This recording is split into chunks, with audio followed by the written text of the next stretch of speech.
महंगा पेट्रोल हासिल किया, बेरोजगारी हासिल की, गुर्बत हासिल की, लाखनूनियत हासिल की। तो ये हुकूमत तो हर फ्रंट पे नाकाम हो चुकी है। इनसे किसी किस्म की कोई बात नहीं होगी। इनको घर भेजना ही वाहिद इलाज है। तक जलसागाह की जो जगह है वो तब्दीली की जो वजह है, असल में जो इमरान खान क्रिकेट स्टेडियम है उसमें 24,000 की जो है वो कैपेसिटी है, मतलब 24,000 लोग वहाँ पे बैठ सकते हैं।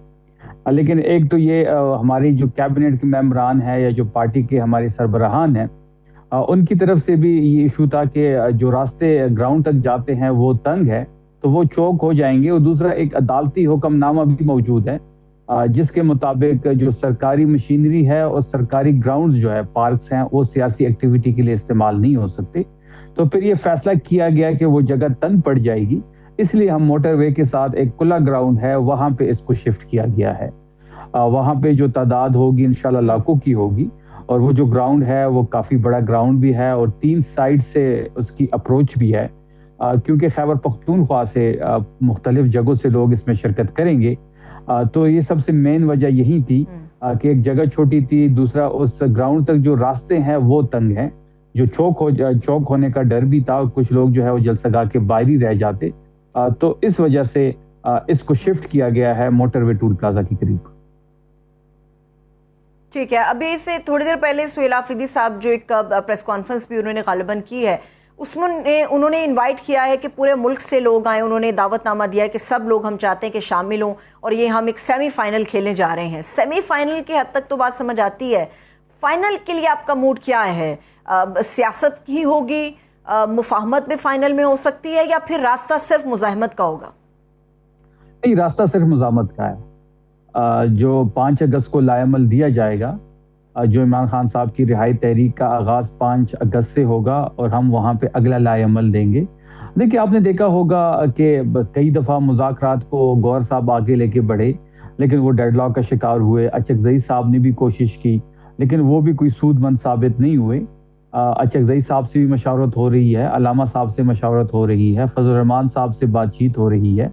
हम अलायंस बनाने की कोशिश भी कर रहे हैं।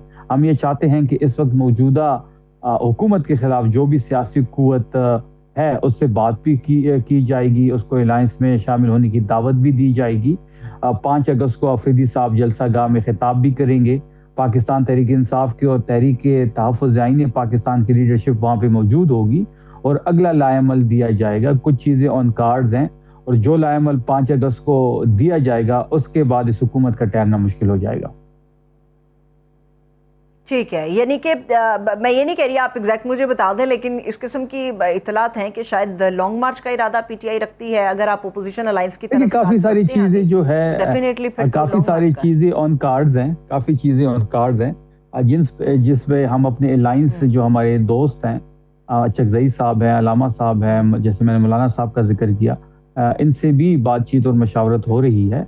5 अगस्त को देखिए 8 महीने तकरीबन अफरीदी साहब को कंप्लीट हो जाएंगे। हम कंप्लीट होमवर्क करके आगे बढ़ना चाहते थे, हमारा होमवर्क कंप्लीट हो चुका है।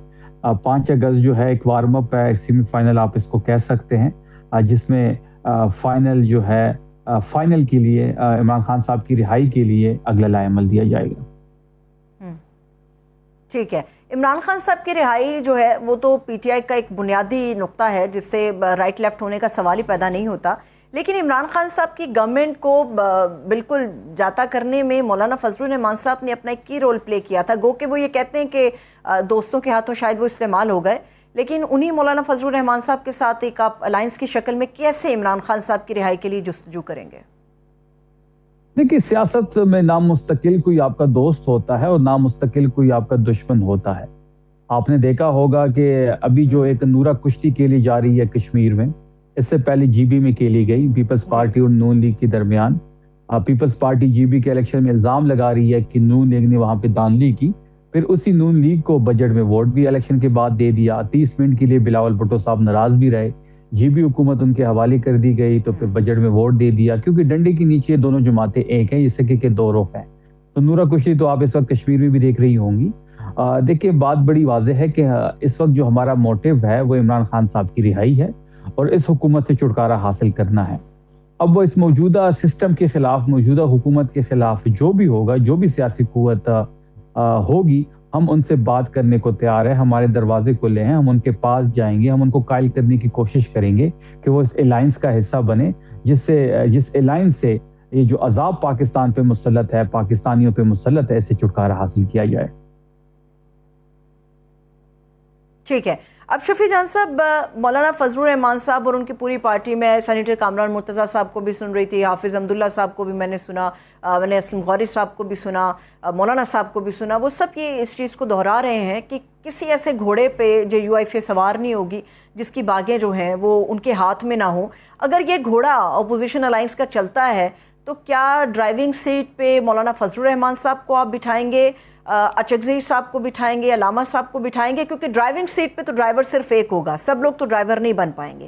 تو مولانا صاحب کی قیادت میں آگے بڑھیں گے پھر؟ دیکھیں, مولانا صاحب سے اس وقت مشاورت ہو رہی ہے کہ چیزیں کچھ فائنل نہیں ہوئی, نہ کوئی ڈیمانڈ ان کی طرف سے رکھی گئی ہے. ابھی صرف اس حکومت سے چھٹکارا حاصل کرنے کے لیے تحریک پہ بات ہو رہی ہے. اچکزئی صاحب اپوزیشن لیڈر ہیں, عمران خان صاحب نے ان کو نامزد کیا ہے. فیصلے کی قوت تحریک انصاف میں عمران خان صاحب کے پاس ہے, وہ جو بھی فیصلہ کریں گے تحریک انصاف ان کے ساتھ کھڑی ہوگی. ابھی یہ قابل از وقت ہے یہ چیزیں کہنا. اس وقت سنگل موٹیو ہے, اس وقت سنگل ایجنڈا ہے کہ اس حکومت سے جو غیر آئینی ہے, غیر قانونی ہے, جو 17 سیٹوں پہ براجمان ہے, جو مینڈیٹ چوری کر کے اس مینڈیٹ پہ بیٹھی ہوئی ہے, اس سے چھٹکارا کیسے حاصل کیا جائے. فی الفوکس اس بات پہ ہے. ٹھیک ہے. سابق گورنر ہے شاہ فرمان صاحب, وہ ایک جگہ پہ انٹرویو دے رہے تھے شفیع جان صاحب, انہوں نے کہا کہ جو PTI کے مشران ہیں وہ بار بار مولانا فضل الرحمان صاحب کے پاس جاتے ہیں کہ مولانا شاید ہمارے مسائل کا حل کریں گے. تو در حقیقت ان کا مطلب یہ تھا کہ PTI کی موجودہ لیڈرشپ, خاص طور پہ سہیل آفریدی صاحب, آپ جیسے تمام لوگ اپنے ہاتھ کاٹ کے مولانا صاحب کو دے رہے ہیں کہ اگلے الیکشن کے اندر PTI کے تو کوئی پتہ نہیں ہے, لیکن مولانا صاحب جس طرح سے آگے بڑھ رہے ہیں ہو سکتا ہے کہ پورا ووٹ بینک یا پورا سسٹم مولانا صاحب کے ساتھ آگے خیبر پختونخوا میں بڑھ جائے. دیکھیے, اس وقت میں نے شروع میں کہہ دیا کہ موٹیو جو ہے یا جو آبجیکٹو ہے وہ اس حکومت کو گھر بھیجنا ہے. اس کے لیے ہم تمام سیاسی قوتوں سے بات کریں گے, اس سے مولانا صاحب سے بھی بات کریں گے, اچکزئی صاحب کے ساتھ اور علامہ صاحب کے ساتھ ہمارا ویسے بھی الائنس ہے. ان کے علاوہ اگر صوبے میں کوئی مذہبی جماعت ہے یا کوئی سیاسی قوت ہے جو تحریک چلانا چاہتی ہے یا جو اس الائنس کا حصہ بننا چاہتی ہے یا جس حکومت کو وہ بھی گھر بھیجنا چاہتی ہے, ہم ان سب سے بات کریں گے. اس وقت سنگل آبجیکٹو جو ہے وہ اس حکومت سے چھٹکارا حاصل کرنا ہے. جو حکومت نیشنلی اور انٹرنیشنلی باعث شرمندگی ہے, کوئی خاطر خواہ کارکردگی ان کی نہیں ہے, کسی سیکٹر میں انہوں نے کوئی خاطر خواہ کارکردگی نہیں دکھائی. عام پاکستانی کا جینا جو ہے انہوں نے مشکل بنایا ہوا ہے. مہنگائی, غربت آپ کے سامنے ہے, بے روزگاری آپ کے سامنے ہے, لا قانونیت, آئین معطل ہے, قانون کوئی ہے نہیں. تو ان تمام تر چیزوں کو سامنے رکھ کے صرف ایک ہی آبجیکٹو ہے, اور اس آبجیکٹو کو حاصل کرنے کے لیے ہم سب سے بات کریں گے, ہم سب کے پاس جائیں گے, ہم سب کے لیے ہمارے دروازے کھلے ہیں. 5 اگست جو ہے وہ بڑا امپورٹنٹ دن ہے, جس میں ایک پاور شو ہوگا تحریک انصاف کا. آفریدی صاحب اس سے خطاب کریں گے, اور انشاءاللہ 5 اگست کو آفریدی صاحب جو لائے عمل دیں گے مشاورت سے, تمام الائنس کے مشاورت سے, تحریک انصاف کے رہنماؤں کے مشاورت سے, انشاءاللہ وہ لائے عمل جو ہے اس کے سامنے یہ حکومت ٹھہر نہیں پائے گی. ٹھیک ہے. شفیع جان صاحب, آپ سے گفتگو سے پہلے مسلم لیگ نون کے سینئر وفاقی وزیر رانا تنویر حسین صاحب میرے ساتھ اسی پروگرام میں شامل تھے.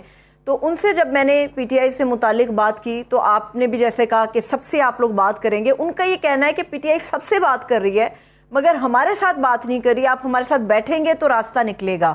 تو بدنیتی کا فیکٹر اصل میں ہے کس طرف, کیوں ہے, کس کی طرف سے ہے, کس وجہ سے ہے؟ پبلک کو یہ اس چیز کا اندازہ نہیں ہو پا رہا, ایون دو کہ ہمیں بھی نہیں سمجھ آ رہی کہ بدنیتی در حقیقت ہے کہاں پہ.